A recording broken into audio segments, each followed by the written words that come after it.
मध्ये भरपूर असे पौष्टिक पदार्थ केले जातात आणि खाल्ले जातात।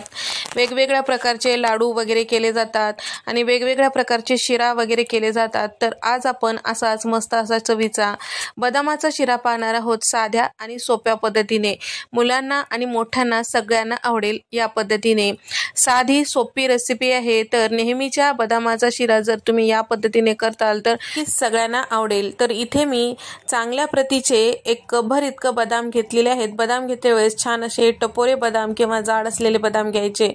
तर इथे मी बदाम जे आहेत रात्रभर भिजत ठेवलेले होते। तर या ठिकाणी बदाम जेवढे घेतले होते त्यापेक्षा दुप्पट फुलल्या गेलेले आहे, तुम्ही बघू शकता। आता हे जे बदाम आहेत या पद्धतीने भिजून घेतल्यामुळे याची चव शिऱ्यामध्ये जेव्हा आपण याचं पेस्ट करून टाकतो त्यावेळेस छान असं मस्त येतो आणि त्याचबरोबर पौष्टिक सुद्धा दुप्पट होतो। त्यासाठी भिजवून टाका, म्हणजे आपण एक बदाम खाल्लं तरी 2 बदामाचे जेवढे फायदे असतात तेवढे फायदे आपल्या शरीराला मिळतात।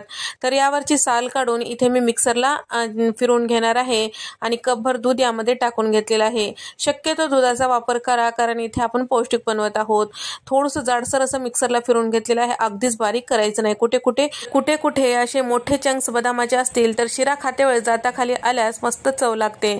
आता शिरा करण्यासाठी इथे आपल्याला जाड बुडाची कढई घ्यायची आहे आणि त्यासोबत ज्या कपने आपण बदाम मोजून घेतलेले त्या कपने इथे मी 1 कप इतकं न वितळलेलं तूप घेतलेलं आहे, गच्च भरून घेतलेलं आहे आणि त्याचबरोबर 1-2 चमचे इतकं तूप बाजूला ठेवलेलं आहे।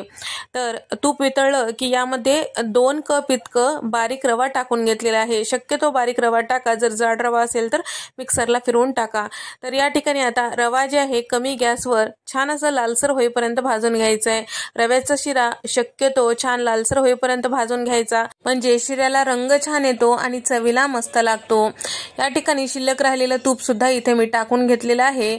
आता सगळं छान असं व्यवस्थित भाजून घ्यायचं आहे। गॅसचा फ्लेम कुठेही मोठा करायचा नाही, मोठा केल्यास करपतो आणि शिरा जे आहे कचकच लागू शकतो, लगेच लालसर झाल्यासारखं दिसतो, पण छान व्यवस्थित भाजल्या जात नाही। तर सुरुवातीपासून शेवटपर्यंत आपल्याला गॅसचा फ्लेम कमीच ठेवायचा आहे, मोठा कुठेही करायचा नाही। तर या ठिकाणी जसजसं आपण भाजत जातो तसतसं याचा रंग चेंज होतो, यामध्ये टाकलेले जे तूप आहे साईडला सुटतो। हीच ती ओळख की आपलं जे रवा आहे छान असं भाजल्या गेलेला आहे। तर या ठिकाणी इथे आपलं रवा भाजून झालेला आहे। आता मिक्सरला आपण जाडसर फिरून घेतलेलं जे बदामाचं भरड होतं ते टाकून घ्यायचं आहे। तर या ठिकाणी बदामाचं जे पेस्ट किंवा भरड आहे टाकल्यानंतर सगळं छान व्यवस्थित मिक्स करायचं। त्यानंतर यामध्ये लागेल तसं दूध टाकायचं, म्हणजे छान असं पौष्टिक होतो। या ठिकाणी सगळं छान व्यवस्थित मिक्स करून घेतलेलं आहे। ते लागेल तसं 3 कप इतकं दूध इथे मी टाकून घेत आहे। तर पाण्याचा वापर सुद्धा तुम्ही करू शकता, पण आपल्याला इथे जमेल तेवढं पौष्टिक बनवायचं आहे त्यासाठी दुधाचा वापर केलेला आहे। टाकलेलं दूध सगळं या रव्यामध्ये व्यवस्थित मिक्स करायचं आहे, छान असं कोरडं करून घ्यायचं आहे। त्यानंतर यामध्ये साखर टाकायचं आहे। साखरेऐवजी तुम्ही गुळाचा वापर सुद्धा करू शकता। तर या ठिकाणी इथे मी 2 कप इतकं साखर टाकून घेत आहे। तर जेवढं मी रवा घेतलेला आहे तेवढंच साखर, गुळाचा वापर करत असताल सुद्धा त्याच पद्धतीने आपल्याला टाकून घ्यायचं आहे। या ठिकाणी सगळं छान व्यवस्थित मिक्स करून घ्यायचं आहे आणि इथे आपल्याला झाकून हे सगळं छान असं वाफवून घ्यायचं आहे।